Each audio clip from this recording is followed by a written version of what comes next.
जी रजत जी बताइए, आज उकलाना पहुंचे, क्या कुछ मामला? देखिए, हमारे संज्ञान में मामला आया था।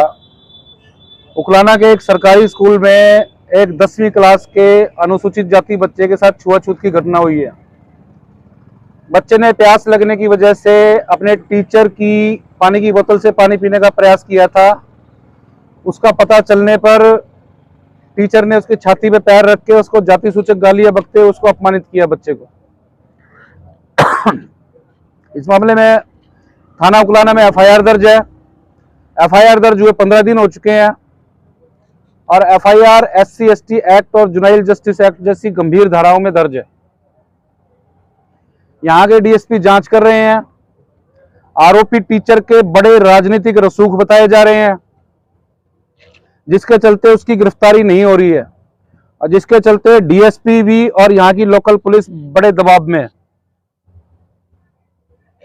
इन्होंने आज जो रोजगार मंत्री हैं, राज्य मंत्री का दर्जा है इनको, इनके आवास के सामने आज इन्होंने धरना प्रदर्शन किया है। हरियाणा के डीजीपी का पुतला भी फूंका गया है, लेकिन जो पीड़ित लोग हैं, जो प्रदर्शन करने वाले लोग हैं, शांति प्रिय तरीके से प्रदर्शन करने वाले लोग हैं, इनसे बातचीत करने के लिए ना तो कोई प्रशासन का नुमाइंदा आया, ना सरकार का नुमाइंदा आया, ना ही मंत्री का कोई नुमाइंदा आया। इससे स्पष्ट है कि हमारे समाज के साथ जो अत्याचार के मामले हो रहे हैं, ये इनको बड़ा हल्के में ले रहे हैं और हम लोग बड़ा जोर शोर से इस बात को पहले से ही कहते आ रहे हैं कि हमारे समाज के जो अत्याचार के मामले दर्ज हो रहे हैं, 90% केसों को ये खारिज करने का काम करते आ रहे हैं। और इस बारे में हमने पीछे मुख्यमंत्री आवास के सामने प्रदर्शन भी किया था। तो अभी आज हम उकलाना पहुंचे हैं। प्रदर्शनकारियों से, पीड़ित परिजनों से बातचीत हुई है। उस बातचीत से पूरे जितने भी पीड़ित परिजन हैं, ग्रामीण हैं और जितने भी सामाजिक कार्यकर्ता यहां पहुंचे हैं, सबसे बात करके ये एक कंक्लूजन निकला है कि ये लोकल मंत्री की चलती नहीं है, ना इसकी यहां पे चौकी इंचार्ज या थाना इंचार्ज तक नहीं मानता है इसकी कोई।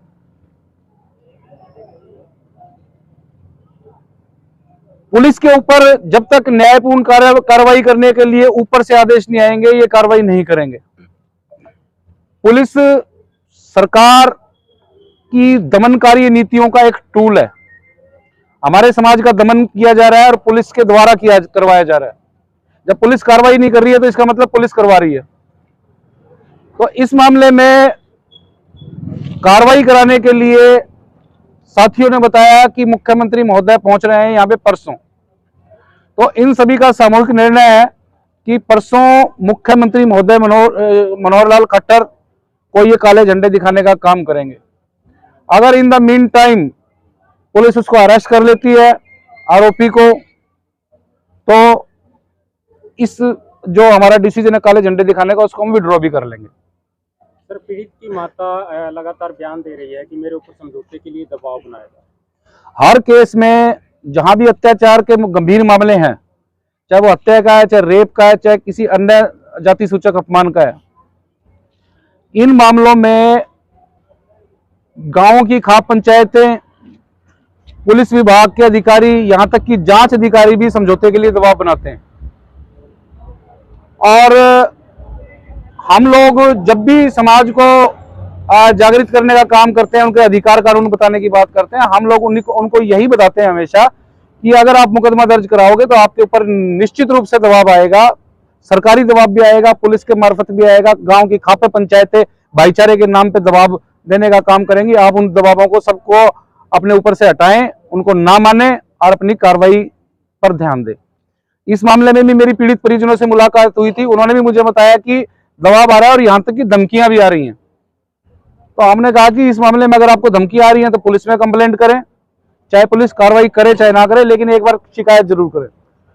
और अगर पंचायती आपके पास इस मामले में धमकी देने के लिए या पंचायत का समझौते का दबाव बनाने के लिए आ रहे हैं, तो उनकी वीडियो रिकॉर्डिंग कर लें। उन लोगों के पर्देफाश करेंगे जो इस मामले में इतने गंभीर अपराध को समझौते में तब्दील कराने का प्रयास कर रहे हैं। उन लोगों का पर्दाफाश होना चाहिए। समझौते के लिए किसी प्रकार के पैसे का ऑफर भी किया? ये बात मेरे संज्ञान में नहीं आई है, लेकिन समझौता आम तौर पर समझौते की एवज में पैसे का ऑफर किया जाता है और ये परिवार के ऊपर डिपेंड करता है वो उस ऑफर को स्वीकार करे या ना करे।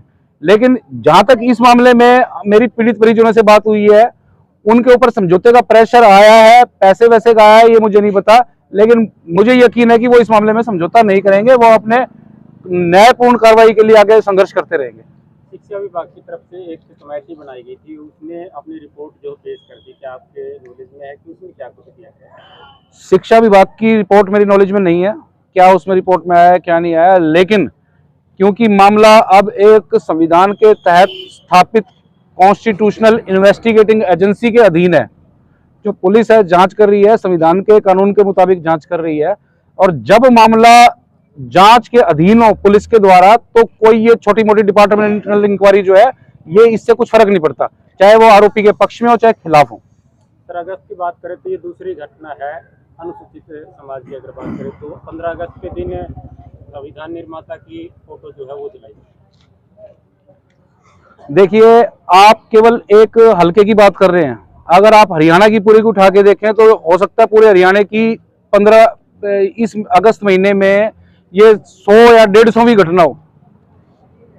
इस तरह के अत्याचार कंटिन्यूअस लगातार हमारे समाज के साथ होते आ रहे हैं और केवल इसलिए किए जा रहे हैं कि समाज कहीं ना कहीं संविधान में प्रदत्त अधिकारों का प्रयोग करते हुए समान धारा में आने की कोशिश कर रहा है, और इन मनुवादी लोगों को बिल्कुल भी बर्दाश्त नहीं है कि हमारे बराबर कैसे आ रहे हैं, और उसकी बुखलाहट है ये कि हमारे समाज के लोगों पर अत्याचार किए जा रहे हैं। जी प्रदीप जी, आज धरने पर बैठे हैं, क्या धरना परमानेंट रहेगा? आदरणीय बड़े भाई रजत कलसन यहाँ पे आए हैं और इन्होंने सभी साथियों से बातचीत करी है। बातचीत करने में सभी साथियों का ये निचोड़ है कि जब यहाँ पे मुख्यमंत्री जी आएंगे परसों 7 तारीख को बरवाड़ा आएंगे तो पुराना गांव में आएंगे, जहाँ पे उनका समय रहेगा तो हम जितने भी प्रदर्शनकारी हैं वो सारे के सारे पहुँचेंगे और उनको काले झंडे दिखाने का काम करेंगे। अब बात रही धरने की, और पहले मैं आप सभी के चैनल के माध्यम से सभी साथियों से अपील करना चाहता हूँ, जैसे आदरणीय भाई साहब लगातार समाज में अपना प्रतिनिधित्व दिखाते हुए समाज की लड़ाई को बुलंद करने का काम करते हैं, आपकी लड़ाई लड़ने का काम करते हैं, तो आज समय ये भी है कि बच्चे के साथ में जो अन्य अत्याचार हुआ है उसके लिए आप अपने घरों से निकलो और 7 तारीख को बरवाड़ा पहुँचो। बरवाड़ा थाने के सामने इकट्ठा होते हुए हम जो भी रूपरेखा होगी हम उसको अंजाम देंगे।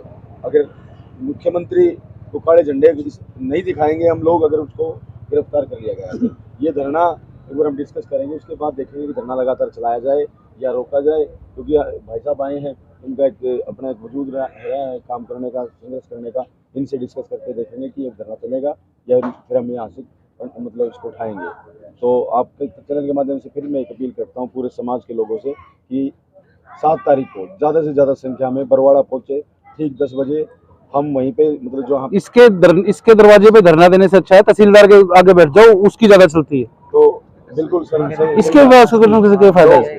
सभी साथियों से मेरी फिर पुनः अपील है कि ज़्यादा से ज़्यादा संख्या पहुँचे और ये धरना भाई ने कहा तहसीलदार के ऑफिस के सामने वहाँ पे चला लेंगे। रजत जी, जो पोल दी गई है मुख्यमंत्री को काले झंडे दिखाने की, क्या किसी संगठन के बैनर के नीचे तमाम इसमें मल्टीपल संगठन है, अलग अलग सामाजिक कार्यकर्ता है, पीड़ित परिवार है, पीड़ित परिवार के लोग हैं, किसी स्पेसिफिक संगठन का नाम नहीं देंगे कि उस संगठन के बैनर के नीचे पोल दी गई है। सर, एक लास्ट क्वेश्चन आपसे है। हाँ।